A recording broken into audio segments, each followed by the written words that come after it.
नमस्ते सम्पूर्णमा।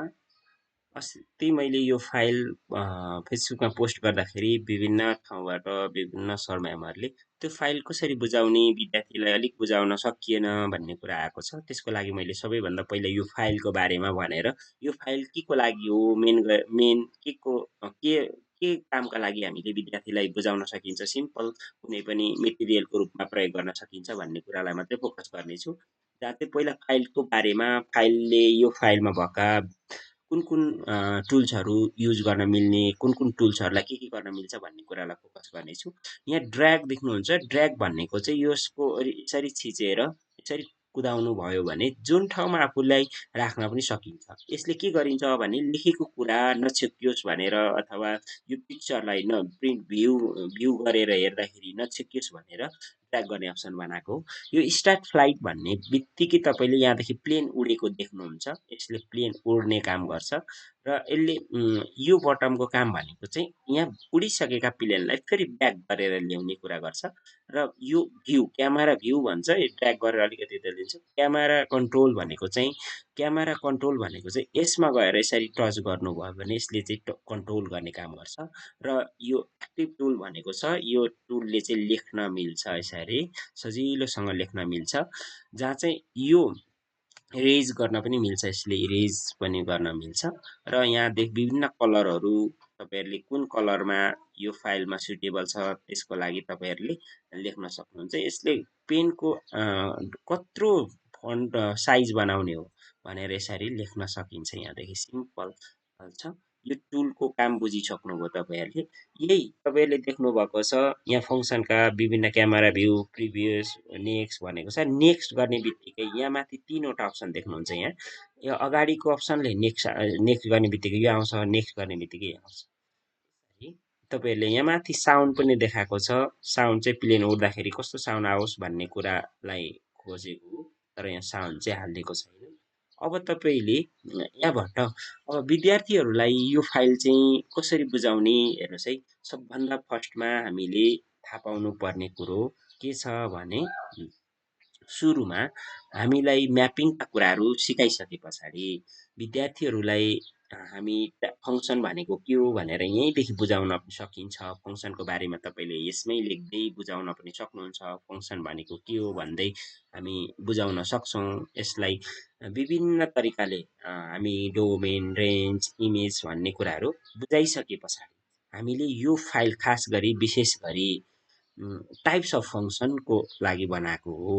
अब हेर्नुहोस् ल, टाइप्स अफ फङ्सन बुझाउन भन्दा सबैभन्दा फर्स्टमा तपाईँले दुईवटा वर्ड बुझ्नुपर्ने हुन्छ भनेर विद्यार्थीलाई बुझाउन सकिन्छ। यहीँ लेखेर ओएन अन टु र आइएन इन टु फङ्सन भनेर हामीले यसलाई बुझाउन सक्नुपर्छ।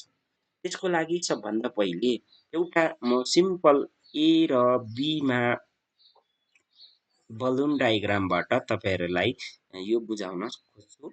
एबिसी भनेर हामीले यसरी लेख्न मिल्छ यहीँ, र वाइ।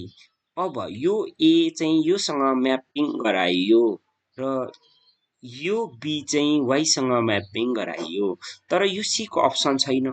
यो सी त हामीले फङ्सन हुनका लागि कुनै न कुनैसँग म्याप गराउनै पर्छ। त्यसैले यहाँदेखि यहाँ म्यापिङ गराउन सकिन्छ। हो, यसलाई हामी अनटु भन्छौँ। हो, यसकै लागि अब यो फाइल बनाएको हो। अब अनटु फाइलमा हामीले यो फ्लाइट उडाएर म्यापिङ गराएर हेरियो भने हामीसँग अब अनटुको फङ्सनको लागि कसरी प्लेन उडेर गयो भन्दाखेरि सिटी हेर्नुहोस् है, दुईवटा सिटी छन्। काठमाडौँ सिटीबाट प्लेन तीनटा छ, first plane, second plane, third plane, तीनटा प्लेन थियो। सपोज म अब तपाईँलाई स्टार्ट रिमुभ गरेर देखाउँछु। यहाँदेखि तपाईँले हेर्न सक्नुहुन्छ, यहाँ यसमा हेर्न सक्नुहुन्छ तीनवटा प्लेन छ।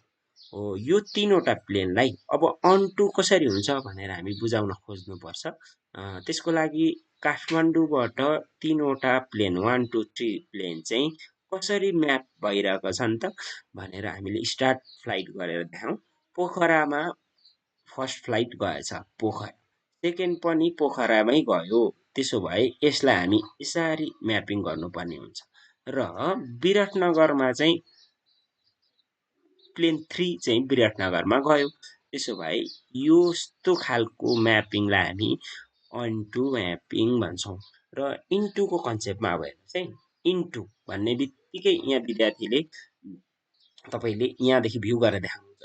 काठमाडौँ सिटीमा 4वटा प्लेन छ र विराटनगर, तुमलिङटार, पोखरा, बर्दिया गरेर हाम्रो सिटीहरू 4वटा सिटीहरू निर्माण भएका छन्। काठमाडौँबाट 4वटा प्लेन जानुपर्ने हुन्छ। अब कसरी जानु पर्यो? 1 2 3 4वटा प्लेन चाहिँ कहाँ कहाँ जानु पर्यो? तुमलिङटार जानु पर्यो, पोखरा जानु पर्यो, त्यस पछाडि बर्दिया जानु पर्यो, अर्को भनेको चाहिँ कहाँ जानु पर्यो भन्दाखेरि विराटनगर पनि जानु पर्यो। र विराटनगरलाई मैले स्मल बीले डिनोट गरिदिएँ, स्मल बीले डिनोट गरिदिएँ। अनि त्यसै गरी अर्को भनेको हाम्रो कहाँ जान्छ भने विराटनगर, तुमलिङटार, पोखरा, बर्दिया र अर्को भनेको कहाँ कहाँ छ यो सिटीहरू एकचोटि हेरौँ है त। तुमलिङटार, विराटनगर ल 4वटा सिटी रहेछ। अब हामीसँग प्लेन पनि 4वटा छ। अब एक एकवटा जाने कि कसरी जाने भन्ने कुरालाई अब यहाँ बुझाउनु पर्ने। यहाँबाट जान सक्छ। अब प्लेनको फ्लाइट हेरौँ कसरी जाँदो रहेछ। ल एउटा गयो बर्दिया, अर्को गयो पोखरा र एउटा गयो, दुईवटा गयो एकै ठाउँ विराटनगर हो। अब यो म्यापिङ यो गयो सरी अहिले भएन, यसलाई हामी इरेज गर्न सक्छौँ यसरी। पहिलो प्लेन गयो, कहाँ गयो कलर चेन्ज गरौँ। पहिलो प्लेन गयो पोखरा, सेकेन्ड प्लेन गयो विराटनगर, अनि अर्को प्लेन गयो स्मल बी भनेको बर्दिया भनेको छ।